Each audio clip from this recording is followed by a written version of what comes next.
Okay, welcome back future flair college. आज हम study करने वाले हैं ओएसआई मॉडल को।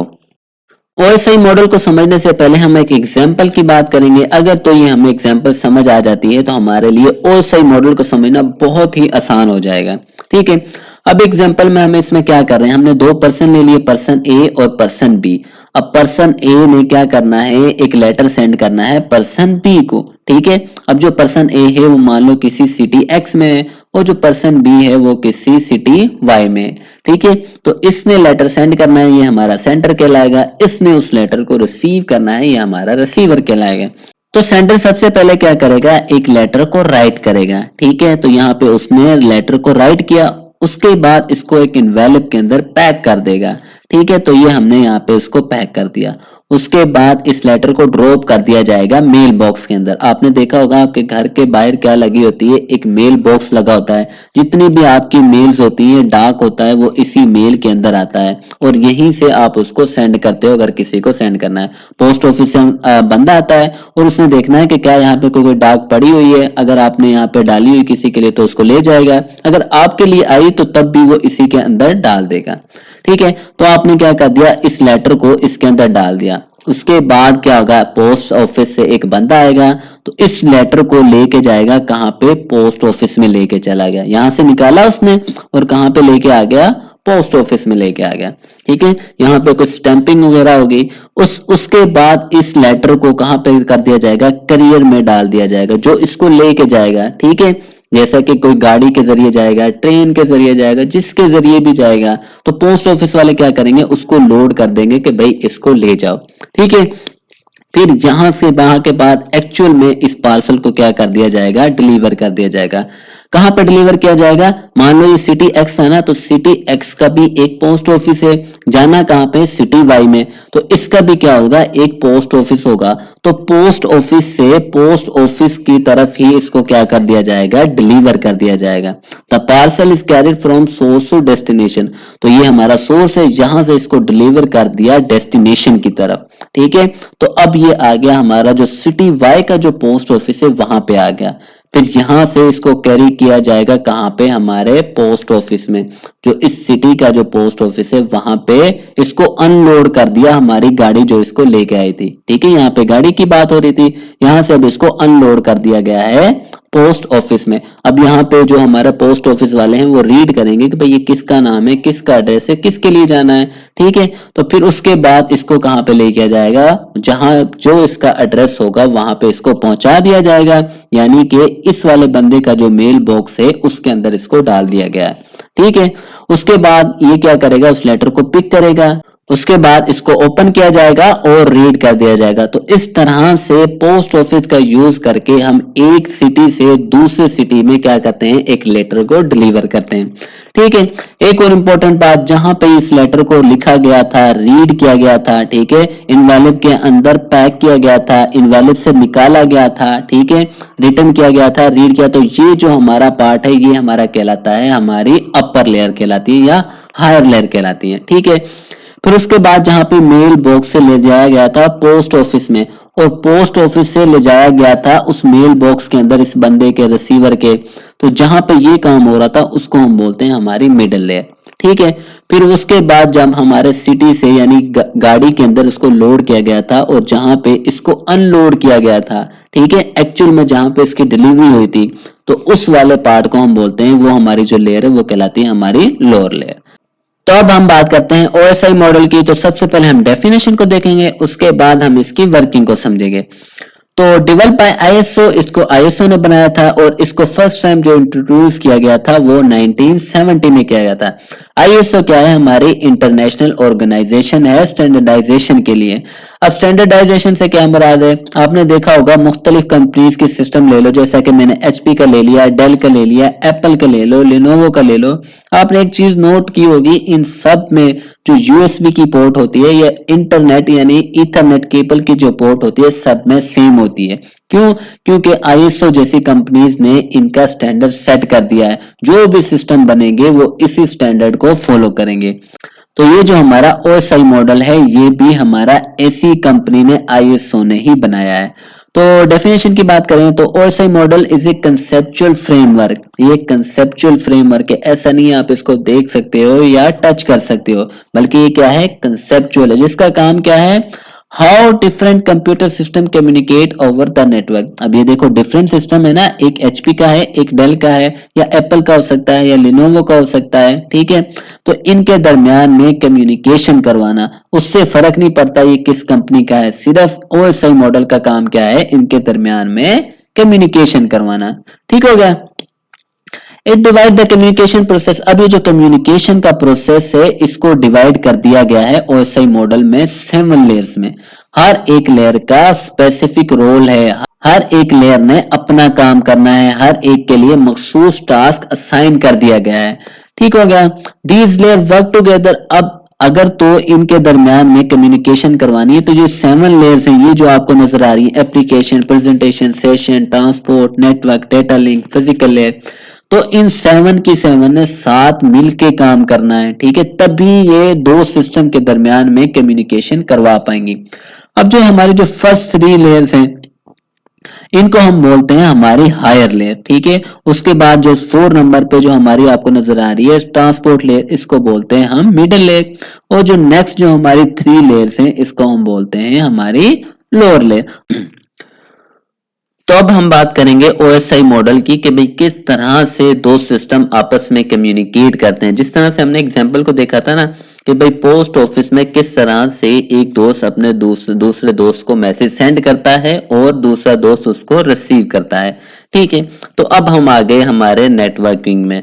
तो अब नेटवर्क में किस तरह से एक सिस्टम दूसरे सिस्टम के साथ कम्युनिकेट करता है, किन प्रोसेस से उसको गुजरना पड़ता है, वो हम देखने वाले हैं, ठीक है। तो यहाँ पे हमारे पास सिस्टम ए है, सिस्टम ए हमारा यहाँ पे सेंडर है जिसने मैसेज सेंड करना है इस सिस्टम बी को जो हमारा रिसीवर है, ठीक है। तो हमने बात की थी कि भाई ये 7 लेयर्स पर मुश्तमिल होता है हमारा ओएसआई मॉडल। ये 7 लेयर टुगेदर एक साथ काम करती हैं आपस में जब दो सिस्टम कम्युनिकेट करते हैं। तो सबसे पहले जो हमारी लेयर आती है वो होती है हमारी एप्लीकेशन लेयर। अब एप्लीकेशन हमारी किस में मदद करती है, enable the user to access the network, हमें इस काबिल बनाती है, यूजर को इस काबिल बनाती है कि वो नेटवर्क को एक्सेस कर सके। अब इसमें प्रोटोकॉल किस तरह से यूज होते हैं, जैसा कि एचटीटीपी के जरिए यूजर क्या करता है, अपने वेब को एक्सेस करता है। आपने देखा होगा ना, आप क्रोम को ओपन करें तो क्रोम पे जब भी आपको सर्च करते हैं तो आपको पहला जो प्रोटोकॉल नजर आता है वो एचटीटीपी होता है, ठीक है, जिससे हम वेब को एक्सेस करते हैं। उसके बाद एफटीपी, आपने कोई रिमोट फाइल ट्रांसफर करनी है या एक्सेस करनी है या मैनेज करनी है, उसके लिए जो हमारा प्रोटोकॉल वो होता है एफटीपी, ठीक है। उसके बाद आता है सिंपल मेल ट्रांसफर प्रोटोकॉल, ठीक है। अब इसमें आपने क्या करना है, जो ईमेल सेंड होती है या ईमेल आपने राइट करनी है तो उसके लिए जो हमारा होता है वो है एसएमटीपी प्रोटोकॉल को यूज करते हैं। तो सिंपल जो हमारी बात है कि भाई यूजर के ये बहुत ज्यादा करीब होती हैं, तो एप्लीकेशन लेयर के जरिए ही हम नेटवर्क को एक्सेस करते हैं, जैसा कि वेब को एक्सेस करना, ईमेल सेंड करना, तो सारा का सारा हमारा एप्लीकेशन लेयर में आता है, ठीक है। उसके बाद जो इसकी दूसरी बात कि भाई जो इसका ये जो डाटा होता है ना, जैसा कि ईमेल हो गई, इसको हम बोलते हैं हमारा क्या है, डीयू है, यानी डाटा यूनिट है। अब जो भी एप्लीकेशन के साथ वो डाटा गुजरता जाएगा, हर एप्लीकेशन अपना हेडर वहां पे ऐड करती जाएगी, तो इस डाटा यूनिट के साथ एप्लीकेशन लेयर अपना हेडर ऐड कर देगी, ठीक है, हेडर, ठीक है, हेडर ऑफ एप्लीकेशन लेयर, मैंने एच ए यहाँ पे लिख दिया, ठीक हो गया। अब जब इस डेटा यूनिट के साथ हमारा हेडर ऐड हो जाता है एप्लीकेशन का तो वो हमारा बन जाता है पीडीयू, ठीक है। डेटा यूनिट प्लस हेडर हम क्या कहते हैं, इसको पीडीयू बोलते हैं। और इस लेयर पे पीडीयू का नाम जो होता है हम इसको बोलते हैं कि भाई यहाँ पे हमारा डेटा है, ठीक है। अब जो मैसेज हमने, या मान लो हमने ईमेल यहाँ पे राइट दो, तो हम ईमेल को लेके चल रहे हैं, तो अब ईमेल ये क्या करेगी, नेक्स्ट लेयर पे मूव करेगी। नेक्स्ट लेयर हमारी आती है प्रेजेंटेशन लेयर। अब प्रेजेंटेशन लेयर में क्या होता है, concern with the syntax and semantic of the information exchange between two system. अब जो इन सिस्टम के दरम्यान में जो इंफॉर्मेशन एक्सचेंज हो रही है उसका जो सिंटैक्स है, सिंटैक्स मतलब कि भाई जिसने सेंड करना है टू, उसका नेम कहाँ पे आएगा, जिसने रिसीव करना है, जिस तरह से ईमेल लिखते हैं ना कि भाई किसको सेंड करना है, किसने रिसीव करना है, उसका एड्रेस, उसका नेम, उसका फोन नंबर, यानी कौन सी चीज किस जगह पे आपने राइट डाउन करनी है, वो सिंटेक्स होता है। ठीक है, उसके बाद सिमेंटिक, कि भाई ये जो हमने सिंटेक्स में जो भी चीजें लिखी है, जैसा कि एड्रेस लिखा है, उसका मतलब क्या है। ठीक है, उसकी क्या मीनिंग है कि भाई क्यों वो लिखा गया, जैसा कि हमने लिखा है कि टू, कि भाई मतलब कि ये किसको सेंड करना है, फ्रॉम किसकी तरफ से आया है। तो ये सिमेंटिक हमें बताता होता है कि हर एक लाइन का, हर एक सेक्शन का मतलब क्या है। ठीक है, और उसके बाद प्रेजेंटेशन तीन काम करता है। सबसे पहले ट्रांसलेट करता है, हो सकता है ये जो हमारा सिस्टम है इसका आर्किटेक्चर और है, मान लो ये आस्की का है और इसका जो है यूनिकोड है, तो अब ये जो हमारा ओएसआई मॉडल है ये इन दोनों को एग्री करवाता है कि भाई ये दोनों एक ही आर्किटेक्चर को यूज करें। ठीक है, मान लो ये आस्की का है ए, तो ये यूनिक है, तो ये क्या करेगा, इसके लिहाज से इसको जो मैसेज है इसको ट्रांसलेट कर देगा यूनिकोड के लिहाज से। दूसरा, उसके बाद ये इनक्रिप्ट करता है। इनक्रिप्ट मतलब अब ऐसा भी हो सकता है ना, कोई अटैक कर दे से हमारे मैसेज के, जैसा कि मैंने ईमेल सेंड की या किसी मिलिट्री की कोई खुफिया इंफॉर्मेशन है जो एक दूसरे के दरमियान एक्सचेंज कर रहे हैं, तो वो हो सकता है ना वो बीच में चोरी हो जाए, हैकर अटैक कर दे, तो उसको क्या मैसेज को तब्दील कर दिया जाता है, इनक्रिप्ट कर दिया जाता है, ताकि दरमियान में अगर कोई चोरी भी कर ले तो उसे समझ ना आए, वो इनकोड ही ना, वो डिकोड ही ना कर सके। ठीक हो गया। उसके बाद कंप्रेस, एक लार्ज डेटा को छोटी फाइल में तब्दील करने को हम कहते हैं कि भाई डेटा को कंप्रेस करता है।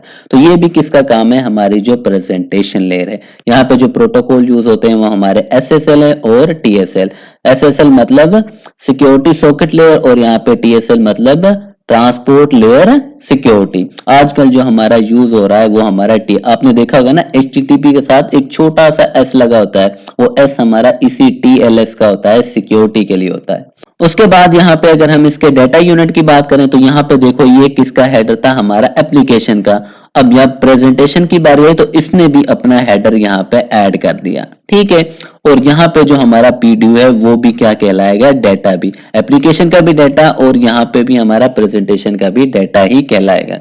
उसके बाद जो हमारा ये मैसेज है या हमारी ईमेल है ये आ जाती है सेशन लेयर। अब सेशन लेयर क्या होती है, to establish, manage and terminate the session, यानी दोनों सिस्टम के दरमियान सेशन को एस्टेब्लिश करेगा, उसके बाद मैनेज करेगा, उसको टर्मिनेट भी करेगा। फॉर एग्जांपल जैसा कि मान लो मैंने ये क्रोम ओपन कर लिया और यहाँ पे मैंने क्या कर लिया, जैसे ही एक ब्राउजर ओपन किया तो मेरा उसके साथ क्या हो गया, कनेक्शन या सेशन एस्टेब्लिश हो गया। फिर जब तक मैं उसमें काम कर रहा हूं उस टैब के अंदर, तो वो मेरा क्या हो रहा है, मैनेज हो रहा है सेशन, और जैसे ही मैंने इस टैब को क्लोज किया तो मेरा सेशन यहाँ पे क्या हो गया, टर्मिनेट हो गया। ठीक है, तो ये होता है हमारा सेशन लेयर में। ठीक, उसके बाद it handles the dialog control. ये डायलॉग कंट्रोल मतलब कि भाई जो कम्युनिकेशन होगी इन दो सिस्टम के दरमियान वो हाफ डुप्लेक्स होगी, यानी वन वे होगी, या फिर फुल डुप्लेक्स होगी, या टू वे होगी। दोनों एक दूसरे के साथ एक टाइम पे कम्युनिकेट कर सकते हैं। हमने कम्युनिकेशन मोड को पढ़ा हुआ है। ठीक है, तो ये उनकी बात हो रही है, हाफ डुप्लेक्स और फुल डुप्लेक्स। और उसके बाद सिंक्रोनाइजेशन। सिंक्रोनाइजेशन क्या होती है कि आपने देखा होगा कि जब आप कोई चीज डाउनलोड करते हो ना, हो सकता है बीच में आपका नेट चला गया, तो जैसे ही नेट चला गया उसके बाद मान लो 15 मिनट के बाद नेट आया, तो जब नेट आया मान लो अपने 100 जो एमबी थी वो डाउनलोड हो गई, उसके बाद जब नेट आया तो आपने देखा वहीं से रिज्यूम हो जाता है डाटा। ऐसा नहीं है कि जो 100 एमबी पहले से ही डाउनलोड है वो जाया हो जाए और जीरो से स्टार्ट हो, नहीं, ऐसा नहीं होता। जहां पे उसने स्टॉप किया था वहीं से वो क्या हो जाए, दोबारा से कंटिन्यू कर जाता है। तो वो किस वजह से होता है, बेसिकली सिंक्रोनाइजेशन होती है। सिंक्रोनाइजेशन का मतलब है कि मान लो इस 100 एमबी का डाटा है, ठीक है, और यहाँ पे जो है हमने क्या लगा दिया, उसको सिंक्रोनाइज कर दिया। सिंक्रोनाइज मतलब कि हर 10 एमबी के बाद हमने क्या कर दिया, चेक पॉइंट लगा दिए कि मान लो यहाँ पे जो है 55 को जो है डाटा ट्रांसफर हो चुका है 55 एमबी का। ठीक है, उसके बाद मान लो नेट चला गया या कनेक्शन हमारा टर्मिनेट हो गया या किसी वजह से इंटरप्शन आ गई, तो अब क्योंकि हमने हर 10 एमबी के बाद चेक पॉइंट लगाए हुए हैं, तो जो नेक्स्ट जब जैसे ही हमारा कनेक्शन दोबारा से एस्टेब्लिश होगा तो वो 50 से स्टार्ट करेगा, जीरो से स्टार्ट नहीं करेगा। उसकी वजह क्या है, हमने सिंक्रोनाइज किया हुआ है, हमने चेक पॉइंट लगाए हुए हैं, तो इस वजह से वो सिर्फ 5 जो MB है वो डेटा जाया होगा, 50 जो ट्रांसफर हो चुका है वो वैसा का वैसा ही रहेगा।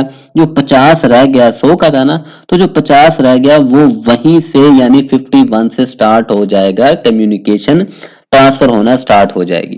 ठीक है, तो ये होता है हमारा सिंक्रोनाइज। इस प्रोसेस के लिए जो हमारे पास नेट बायोस प्रोटोकॉल यूज होता है, PPTP होता है और इसी तरह RPC होता है।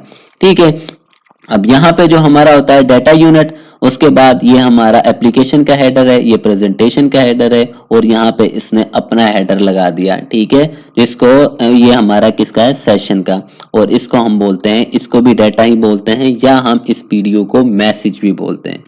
उसके बाद आता है हमारा transport layer. Transport layer to provide reliable process to process message delivery and error recovery, यानी कि मैसेज को जो डिलीवरी है, प्रोसेस टू प्रोसेस जो जिम्मेदारी होती है वो हमारी ट्रांसपोर्ट लेयर की होती है। ठीक है, जैसा कि service point addressing. Service point addressing क्या मतलब, मान लो ये आपने टैब ओपन किया हुआ है, यहाँ से आपने कुछ डाटा फेच करना है, यहाँ से आपने कुछ रिक्वेस्ट भेजी है, और मान लो ये साथ ही आपका दूसरा टैब है और ये तीसरा टैब है। कभी ऐसा देखा है कि आपने एक टैब में सर्च किया हो और जो आपने सर्च किया वो किसी दूसरे टैब में चले जाए? नहीं, ऐसा कभी नहीं होता। क्यों? क्योंकि ये हमारा किसका काम होता है, ट्रांसपोर्ट लेयर का होता है। ट्रांसपोर्ट लेयर क्या करती है, सर्विस पॉइंट एड्रेसिंग करती है, यानी कि पोर्ट एड्रेसिंग करती है। दूसरे नंबर पर सेगमेंटेशन। अब जो डाटा है वो सारा का सारा एक ही दफा तो ट्रांसफर हो नहीं जाता, तो डाटा को क्या कर दिया, छोटे छोटे चंक्स में, मान लो ये सारा डाटा है तो इसको छोटे छोटे चंक्स में डिवाइड कर दिया जाता है। ठीक है, जिसको हम बोलते हैं सेगमेंट। ठीक है, तो ये क्या करती है, सेगमेंटेशन करती है, बड़े डाटा को छोटे छोटे हिस्सों में डिवाइड करती है। उसके बाद फ्लो कंट्रोल, कि भाई ये जो हमारी मान लो जो बी डिवाइस है, इसकी जो कैपेसिटी है वो 5 MB है, एक टाइम पे ये 5 MB का डाटा रिसीव कर सकती है। और जो एक ये जो हमारी ए डिवाइस है ये एक टाइम पे 50 भेजी जा रही है, तो इससे क्या होगा, तो बहुत गड़बड़ हो जाएगी, यहाँ पे ओवरहेड हो जाएगा और डाटा करप्ट हो जाएगा, क्योंकि ये एक टाइम पे 50 MB भेज रहा है, ये रिसीव कर सकता है सिर्फ 5 MB को। तो इसको भी जो कंट्रोल करने का काम है वो हमारा ट्रांसपोर्ट लेयर का है। वो इन दोनों को इस बात पे राजी करती है कि भाई अगर आप 5 MB रिसीव करो तो ए को बोलेगा कि भाई आपने 5 MB ही एक टाइम पे सेंड करना है। ठीक है, उसके बाद एरर कंट्रोल। अगर किसी पैकेट में, सेगमेंट में, ठीक है, किसी हिस्से में, किसी फ्रेम में एरर आ जाता है, मान लो ए ने सेंड किया तो किसी वजह से वो एरर आ गया, तो इस पे ठीक तरह से पहुंचा नहीं, वो फ्रेम करप्ट हो गया, तो ये क्या करेगा, दोबारा बोलेगी ट्रांसपोर्ट लेयर के भाई इसमें एरर है, डेटा को दोबारा से सेंड किया जाए। ठीक है, तो इस तरह से यह क्या है, एरर कंट्रोल होता है। जो डैमेज हो जाता है फ्रेम उसको दोबारा रीसेंड करवाया जाता है, रीट्रांसमिट करवाया जाता है हमारी ट्रांसपोर्ट लेयर में। इसमें हमारे जो प्रोटोकॉल यूज होते हैं वो हमारा होता है TCP ट्रांसमिशन कंट्रोल प्रोटोकॉल और UDP यूजर डेटाग्राम प्रोटोकॉल। ठीक है, उसके बाद इस यहाँ पे देखें तो इस यहाँ पे हमारे डाटा यूनिट सब ने अपने हेडर ऐड किए, तो ट्रांसपोर्ट लेयर ने भी अपना हेडर यहाँ पे देखो ऐड कर दिया, और यहाँ पे जो हमारा PDU है उसको हम बोलते हैं सेगमेंट। क्यों? क्योंकि इसमें जो डाटा होता है हम छोटे छोटे चंक्स में डिवाइड कर देते हैं, जिनको हम सेगमेंट बोलते हैं, तो इस वजह से यहाँ पे हमारा जो PDU का नाम है वो सेगमेंट कहलाता है। ठीक है, उसके बाद आ जाती है हमारी network layer. To move packet from source to destination to provide internetworking, logical address and routing। हमने ट्रांसपोर्ट की बात की थी। ट्रांसपोर्ट क्या कर रहा था, प्रोसेस टू प्रोसेस डिलीवरी कर रहा था, जहां पे हमने टैब की बात की थी। अब ये 3 टैब मतलब 3 प्रोसेस। अब जो भी डाटा एक प्रोसेस का है वो यानी एक टैब का है वो उसी में आएगा। ऐसा नहीं है कि सर्च मैंने इस टैब में किया वो इस टैब के अंदर गया। तो इसको कंट्रोल करने के लिए हमारे पास होती है हमारी ट्रांसपोर्ट लेयर, यानी प्रोसेस टू प्रोसेस डिलीवरी करती है। उसके बाद जो नेटवर्क लेयर है वो क्या करेगी, सोर्स टू डेस्टिनेशन, यानी एक सिस्टम से दूसरे सिस्टम के। मैं सारा कुछ अरेज करके अगर आपको समझाऊं तो मान लो एक मेरा नेटवर्क ये बना हुआ है, एक नेटवर्क यहाँ बना हुआ है, ठीक है, एक नेटवर्क यहाँ पे बना हुआ है, यहाँ पे मल्टीपल सिस्टम रखे हुए हैं, ठीक है, मल्टीपल कंप्यूटर यहाँ पे हैं और इसी तरह मल्टीपल यहाँ पे हैं। ठीक है, अब ये क्या होगा, इनके दरमियान को इन नेटवर्क को कनेक्ट किया जाएगा, जिसको हम बोलते हैं इंटरनेटवर्किंग हो रही है। ठीक है, आपस में इन नेटवर्क को क्या कर दिया, कनेक्ट कर दिया। ठीक हो गया। अब जो मेरा मैसेज है, जिस तरह से मेरा ए ने सेंड किया है बी पे, मान लो ए मेरा यहाँ पे इस नेटवर्क पे है और बी मेरा इस नेटवर्क पे है, तो अब इनकी क्या होती है, लॉजिकल एड्रेसिंग होती है, यानी आईपी एड्रेसिंग होती है हमारी नेटवर्क लेयर में। यानी हर एक सिस्टम को, इस नेटवर्क के अंदर जितने भी सिस्टम है उनको एक आईपी एड्रेस असाइन होता है। ठीक है, अब उस आईपी एड्रेस की बेस के ऊपर जो हमारा मैसेज है वो पहुंचाया जाएगा सोर्स से डेस्टिनेशन की तरफ, यानी ए से बी सिस्टम की तरफ। ठीक है, दूसरी राउटिंग, अब यहाँ पे देखो कितने पाथ हैं, हो सकता है और भी नेटवर्क हो तो उनसे भी ये सारे कनेक्टेड हो। तो अब राउटिंग मतलब यहाँ से जो बेस्ट पाथ होगा, जहां से डाटा जल्द पहुंच जाएगा और सेफली पहुंच जाएगा, तो वो भी जो पाथ फाइंड करना है और डिलीवर करना है, वो भी काम किसका है, हमारा नेटवर्क लेयर का है। अगर तो एक सिस्टम के, मान लो ये एक नेटवर्क है, इसी के अंदर वो सिस्टम मौजूद है ए बी और बी भी, फिर तो नेटवर्क की जरूरत ही नहीं है। नेटवर्क लेयर कब यूज होती है, जब डिफरेंट नेटवर्क हो। अगर एक ही नेटवर्क है फिर इसकी जरूरत नहीं पड़ती, लेकिन अगर किसी दूसरे नेटवर्क में जाना पड़ रहा है तो फिर हमें जरूरत पड़ती है नेटवर्क लेयर की, जिसमें हमारा आईपी एड्रेसिंग होती है और हमारी बेस्ट पाथ जो फाइंड करना काम किसका होता है, हमारी नेटवर्क लेयर का होता है। और यहाँ पे देखो इसने भी अपना हेडर ऐड कर दिया। ठीक है, ये हेडर का नेटवर्क है, जो भी जहां से भी हमारा मैसेज पास होके आ रहा है वो हर एक लेयर अपना हेडर ऐड करती जा रही है। ठीक है, तो यहाँ पे जो हमारा पीडीओ है उसको हम बोलते हैं पैकेट, क्योंकि यहाँ पे जो डेटा ट्रेवल होता है वो पैकेट्स की फॉर्म में होता है, इसलिए यहाँ पे जो हमारा मैसेज है उसको हम बोलते हैं पैकेट, यानी पीडीओ को पैकेट बोलते हैं। ठीक है, उसके बाद रहते हैं हमारा data link layer. To organize bits into frame to provide hope to hope delivery। ये बेसिकली क्योंकि हम पढ़ रहे हैं एप्लीकेशन टू फिजिकल, तो इस वजह से ये लिखा हुआ है बिट्स इनटू फ्रेम। ठीक है, बेसिकली क्योंकि ये हमारी 7 लेयर होती है, ये 6 होती है और ये आखिर की हमारी 1 होती है। तो ये जो आपको डेफिनेशन नजर आ रही है ये बेसिकली 1 to 7, और हम जो स्टडी कर रहे हैं वो 7 to 1 कर रहे हैं। वो इसलिए कर रहे हैं ताकि आपको समझने में आसानी हो कि भाई कहाँ से हमारा मैसेज स्टार्ट होता है। यहाँ पे हमने राइट डाउन किया, क्रिएट किया, ठीक है, फिर यहाँ पे रिफॉर्मेटिंग हुई, तो इस वजह से हम इसको इस तरतीब से पढ़ रहे हैं। ठीक है, पढ़ाई के लिहाज से इस तरह से बेस्ट होता है। तो इस वजह से यहाँ पे लिखा हुआ है बिट्स इनटू फ्रेम, क्योंकि फिजिकल लेयर में बिट्स होती हैं तो बिट्स के बाद उनको फ्रेम किया जाता है। अब यहाँ पे आप इसको इस तरह कर लें कि भाई जो डाटा है, जो पैकेट्स है, उसको क्या क्या बिट्स में कन्वर्ट कर दिया गया है। ठीक है, यहाँ पे क्या था, पैकेट्स में था, छोटे छोटे हमने बोला था चंक्स में डिवाइड कर दिया, तो यहाँ पे क्या हुआ, बिट्स में अब उस चंक्स को मजीद हमने डिवाइड करके वो सिंगल बिट में आ गया, यानी 0 1 की फॉर्म में आ गया।